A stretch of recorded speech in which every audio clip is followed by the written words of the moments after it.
प्रपद्ये मनोजवं मारुततुल्यवेगं जितेन्द्रियं बुद्धिमतां वरिष्ठं वातात्मजं वानरायुधमुख्यं श्रीरामदूतं शरणं प्रपद्ये नागेन्द्रहराय त्रिलोचनाय भस्मांगरागाय महेश्वराय नित्याय शुद्धाय दिगंबराय तस्मै नकाराय नमः शिवाय शरदिंदू समाकार परब्रह्म स्वरूपिणी वासरा पीठ निलये सरस्वती नमोस्तुते।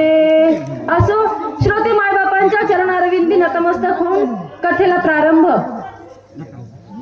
रामचंद्र प्रभू लक्ष्मणाला शक्ती लागल्याच्या नंतर आपल्या एका बाणाने मी रावणाचा प्राण घेईन असं पान करून गेल्याच्या नंतर रावणाला वाटलं आता आपलं काही खरं नाही, या ठिकाणी राम आपला प्राण घेईल, म्हणून रामचंद्र प्रभूला पाहिल्याच्या नंतर रावण त्या ठिकाणाहून पळून गेलेला आहे अशा प्रकारची कथा मारुतीराय सांगत होते।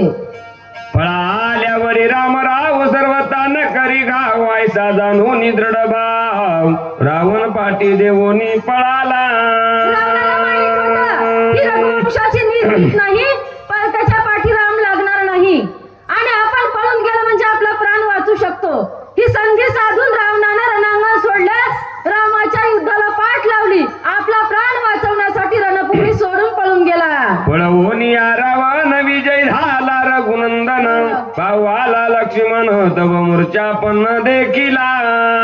रावण रणांगण सोडून पळून गेला, रामाला युद्ध करायची गरज लागली नाही, न युद्ध करताच रामचंद्र प्रभूला विजय प्राप्त झालेला आहे आणि विजय प्राप्त झाल्याच्या नंतर आपल्या भावाची काय परिस्थिती आहे, काय अवस्था आहे हे पाहण्यासाठी रामचंद्र प्रभू लक्ष्मण भैयाकडे आले होते म्हणतात। पूर्वाळून अमृत आरती केली निर्वीर यती शक्ती विशल्य न करीत रघुपती